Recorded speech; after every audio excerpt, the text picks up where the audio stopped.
Welcome to the beach at Excellence Punta Cana.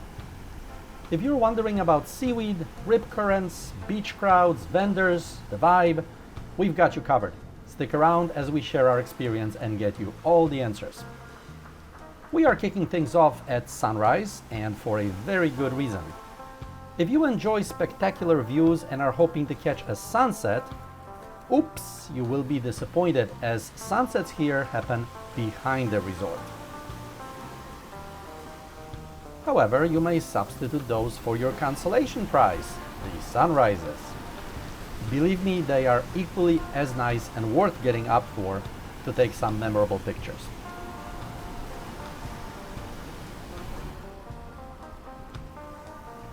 Now let's talk about how crowded this beach is.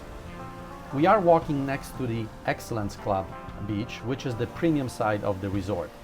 Now this footage was taken around 8:30 a.m. or so, and as you can see, finding a spot wasn't an issue. The Palapas are spaced out nicely, giving you plenty of room to kick back and relax without feeling cramped. Accidentally, and I will show this later in the video, the situation is similar for the folks that chose not to upgrade to the club level. And now for a few seconds, let's just settle in and soak up the serene view and the sound of ever-present waves crashing along the shore.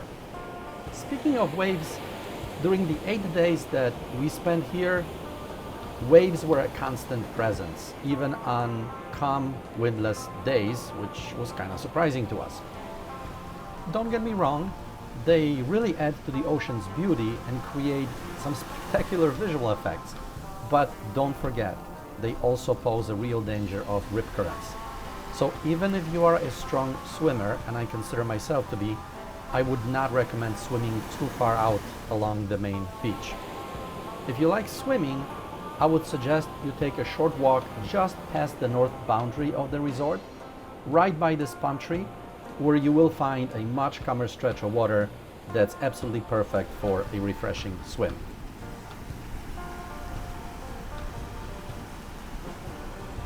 So while the main beach is not for swimming, it's an absolute paradise for relaxation and long walks.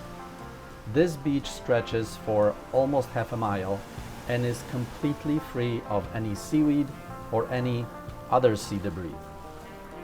Now, we found this surprising, as we figured that with such strong waves pounding the shore, the sea would throw tons of seaweed onto the beach, but surprisingly, that wasn't the case. Now, we visited during winter season, so maybe the seaweed is a seasonal phenomenon, or possibly we just got lucky. In any case, we loved it. Back to the topic of how crowded this beach gets. It is worth mentioning that this is the only resort here. There is no resort on either side of Excellence Punta Cana, so there's no cross traffic from neighboring properties. So this, combined with the length of this beach, creates a feeling of it being basically empty. So if you're hoping for a lively party-style beach vibe, then I'm afraid this isn't the place for you. But if your agenda calls for peace, quiet, and relaxation, guess what? You will feel as if you just hit the jackpot. Another bonus of this beach, as compared to the super busy beaches at Bavaro or Arena Gorda, is that beach vendors seldom visit here. With such low traffic, I guess they figure it's simply harder for them to sell anything and it's not worth the drive. When a few of them do show up, they are also much more likely to keep their prices reasonable.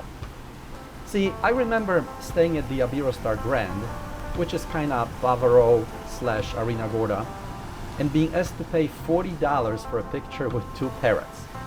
Now, hey, I get it.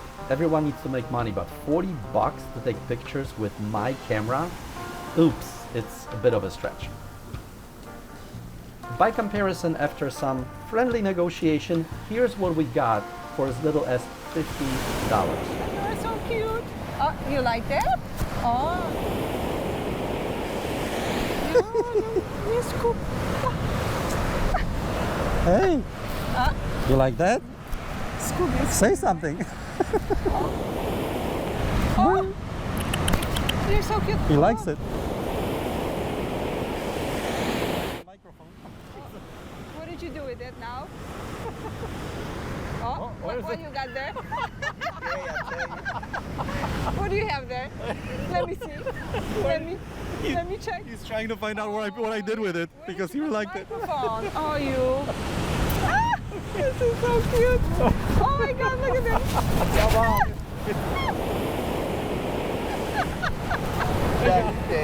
Oh my God. Just don't go too deep. Unbelievable. Oh, he's looking for the mine.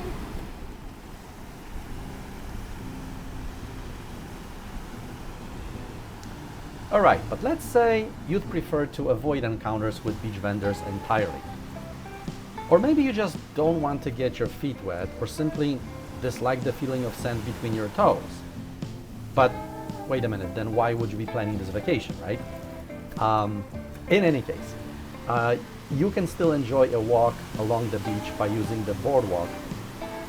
This pathway runs the length of the resort and kind of separates the beach from the pool area.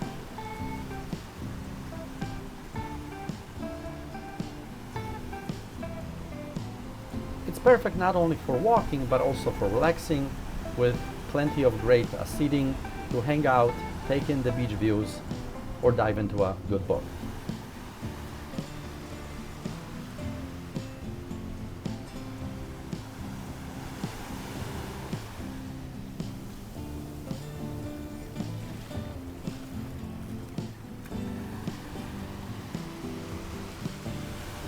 By the way, we are walking along the non-club section of the beach, and as I mentioned earlier, the Palapas spacing here is just as generous as it is in the club section. While we didn't really test the availability of loungers in this area early in the morning, but every time we walked by here it never really seemed crowded, so I would assume finding a spot wouldn't be an issue.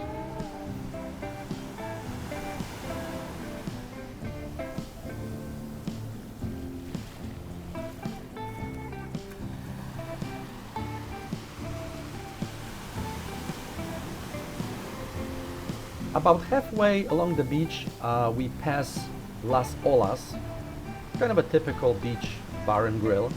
It's not gourmet dining, but it's great for a quick lunch bite and a refreshing drink. They change the menu often to go beyond hamburgers, hot dogs, and pizza, kind of try to capture some international favorites.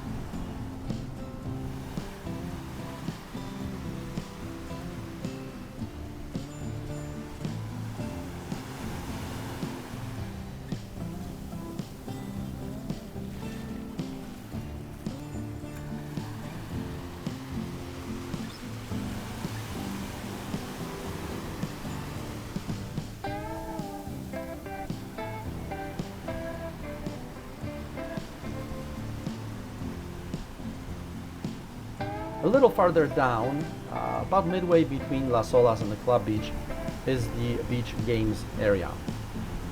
Whether you're up for some volleyball or other beach games, it's a fun way to burn off a few of those extra delicious calories you're bound to pick up while staying here.